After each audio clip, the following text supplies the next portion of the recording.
So, a lot of action caused by inaction at the parliamentary ad hoc committee meeting into the allegations by Lieutenant General Mkhwanazi around the police capture and the disbandment of the political killings task team. And what I mean is that the people that were meant to be sitting in front of that committee decided not to pitch up.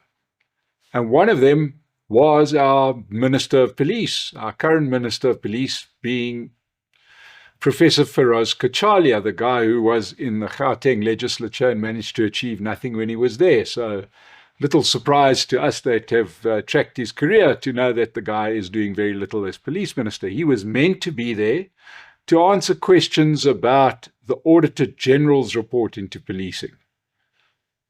That committee, that ad hoc committee had also called up our current police commissioner, Fanny Masemola, who suddenly was not ill. He was not well enough to attend the meeting, apparently. Apparently, a lot of people are getting ill at very inopportune times, and this one looks a bit like the dog ate my homework. So what were they meant to discuss? And this is the interesting part.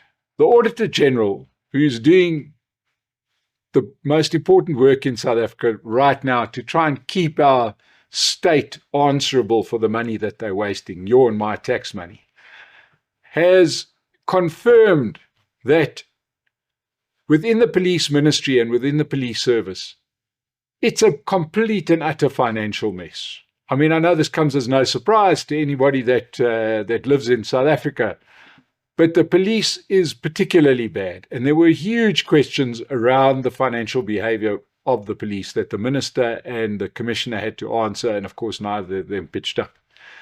We can't confirm whether that was coordinated, but it's interesting that neither of them could make it on the same day.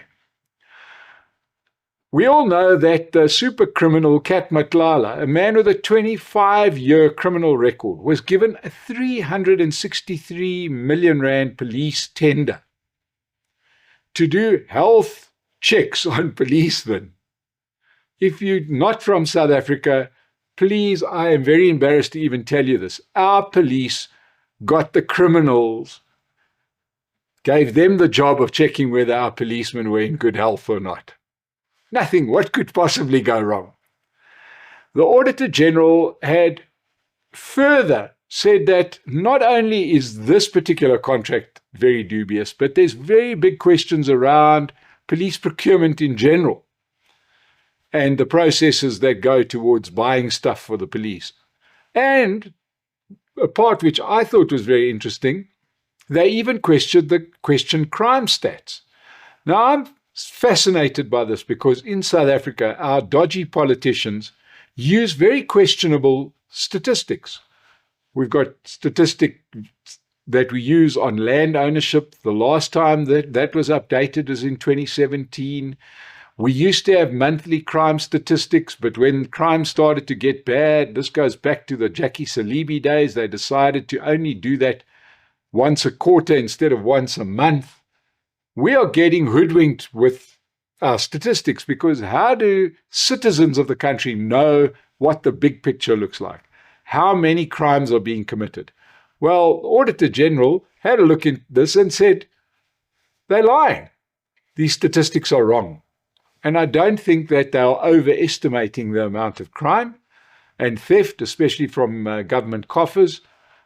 So there was answerability due, and of course both gentlemen decided, in the case of the police minister, he decided that it was more important to attend a cabinet meeting than to go and answer to the country.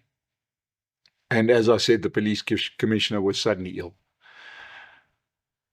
I think in South Africa, this is a very, very bad misjudgment of the mood. South Africans are angry about this latest scandal being the complicity of police in criminal activities. And my word, if you think that under these circumstances, it's more important to go and sit there in a cabinet meeting which seems to achieve nothing, good luck explaining that to South Africans and good luck explaining that to your voters in the next election. 2.5 billion rand. There are some of the statistics that needed answering. 2.5 billion rand in irregular spending, up by 140% in 1 year. 466 million rand in uncompetitive or unfair tenders. The police ministry has not appointed an internal auditor for 2 years. Something else we've dealt with on the Political Insider is a backlog of DNA testing of 2 years. Here's a nice one. They awarded a network contract of 153 million rand, paid up front by the police service, your and my tax money, no service delivered, zero. Nice to be the recipient of 153 million rand. You sign, you fill out a tender, which is just a sort of a wish document. They pay you 153 million rand. I presume you're then going to say, well, what you going to do? How are you going to get the service from us now? We've got the money. Good luck with that. The minister decides not to pitch up there, and he didn't even alert his ANC comrade, because they're both from the same party. He sent a message to DA MP Ian Cameron to say, sorry, I've been called into a cabinet meeting. The Deputy Minister of Police, now here's a name that we all remember so well, Kassel Matale. At one point he was Premier of Limpopo, and he's the political sponsor of Julius Malema. Says, no, this is not because of a disregard for the meeting. He just had to go to this cabinet meeting. Listen, I've got a bridge to sell you if you're going to believe that cabinet meeting was more important. We never see anything come out of our cabinet. That meeting is more important than this. I don't see it. I'll tell you what is important. It's important that you subscribe to the Political Insider so that we can keep this information flowing to you. Because the most important thing that turns this around is informed South Africans. And I know it's hard to hear bad news all the time, but we've got to put it in context. We've got to link the fact that when people steal money, they're stealing our tax money. When they steal money from hospitals, it's people that die. We've got to make that connection. Otherwise, the crooks win. The dodgy politicians win.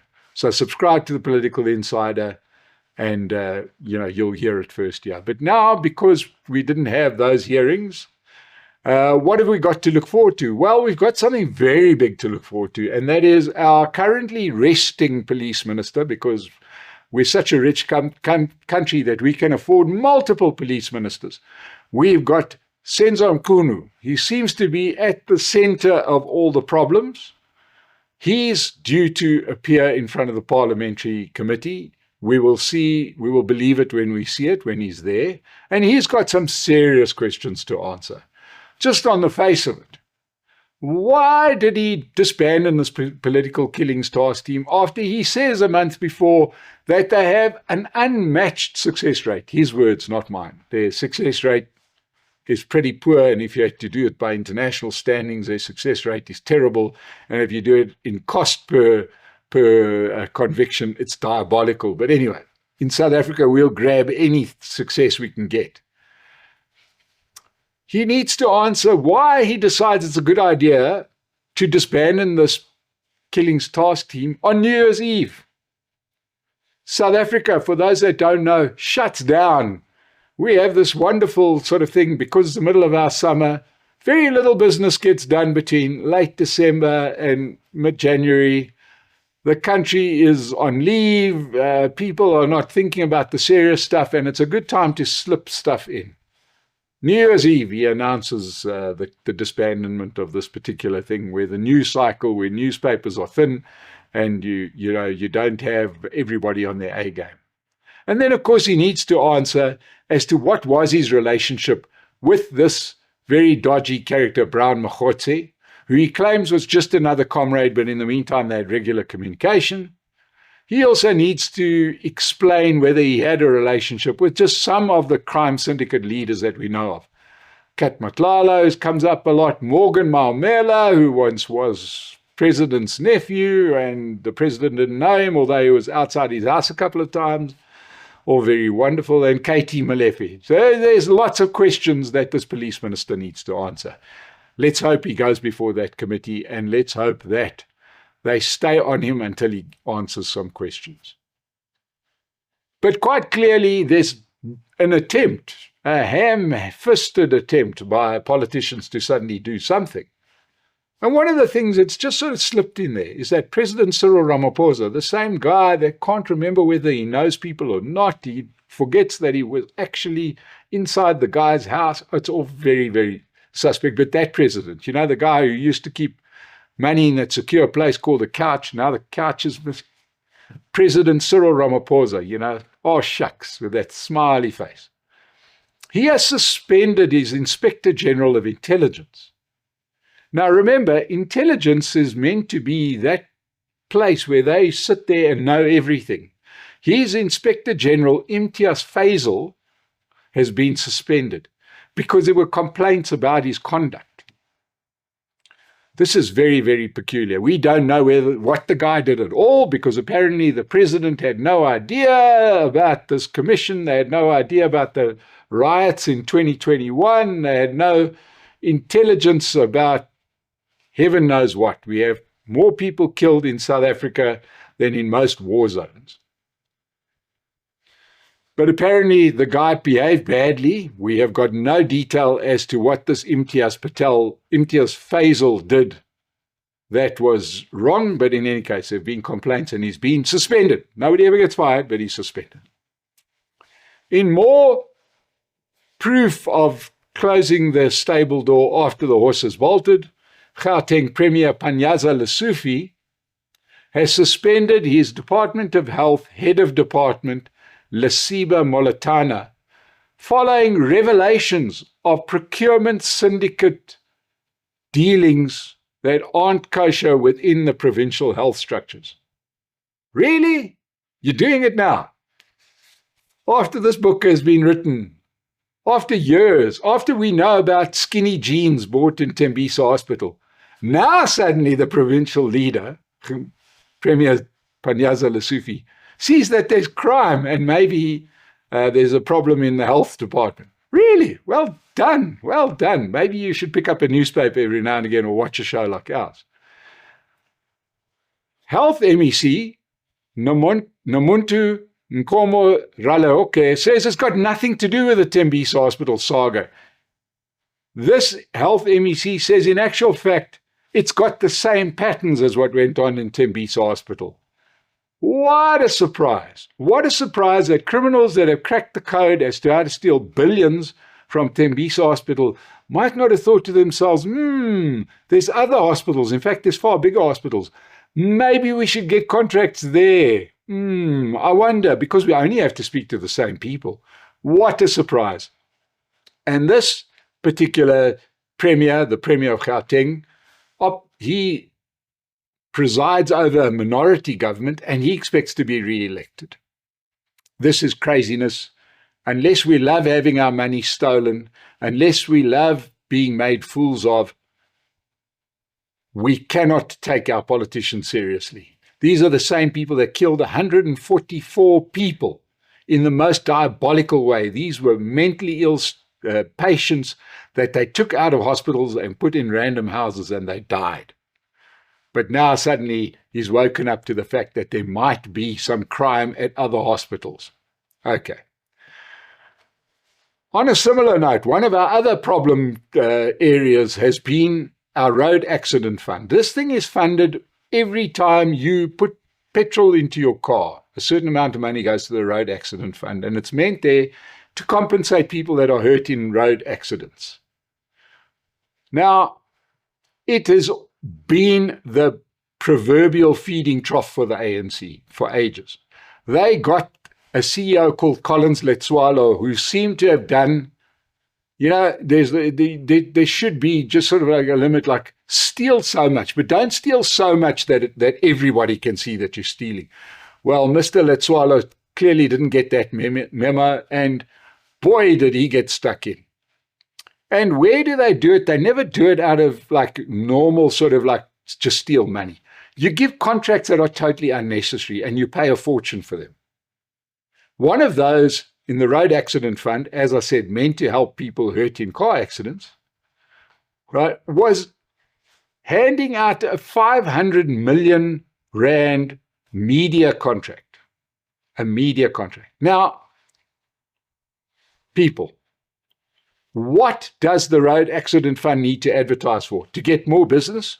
No, South Africa, thanks to the state of our roads and the potholes and the bad driving and the taxis, etc., they've got a never-ending stream of business for the Road Accident Fund. You don't need to advertise. Everybody knows that you exist. We know it every time we put petrol into our cars. Okay, you don't need to advertise. It's like Eskom. We've got a monopoly on electricity. Please use our electricity, but please don't use our electricity. Why go to media to advertise your services when you've got a monopoly on that service? They gave massive contracts to two companies, Media Mix 360 and Zinge Productions, to go and advertise in all of 11 official languages that you can get money for free if you have an accident. Really. You really have to advertise that. Okay. Zinge, clearly clever and quite good at marketing, found the magical bucket hat that cost the Road Accident Fund 48,300 Rand for a hat. Now, I don't know what that hat does, but my word, it sounds like the only other buyer for this hat was maybe Morgan Marmela, but well done. Anyway, this Road Accident Fund will be facing SCOPA, the Parliamentary Committee on Public Accounts, headed by Songezo Zibi, and please, dear Lord, can somebody please go to jail? That would be so nice. And following all this news, it emerges, this is not new news, that business, the private sector, is sitting on 1.8 trillion Rand that they could invest into the country. And the government's saying, why won't you invest this money into the South African economy? Well, have you been listening to this program? Minister of Finance, President, if you had money to invest, would you rush out to invest in a country run by these police, managed by these provincial premiers, services that should help people at their worst possible time when they have road accidents, and the money gets spent on bucket hats and other rubbish? Are you saying that a business should open more branches when you've got 50% unemployment, when you've got massive national debt, when you have to comply with crazy employment equity? If you want to know how to unlock that 1.8 trillion Rand, go back, do your job, stop stealing, and watch how quickly that 1.8 trillion Rand gets invested into this economy and unemployment does an absolute U-turn. This is not rocket science. It's actually pretty easy to work out how to do this. So thank you for joining us on the Political Insider. We'll keep you in touch with more news as it breaks. Thank you so much.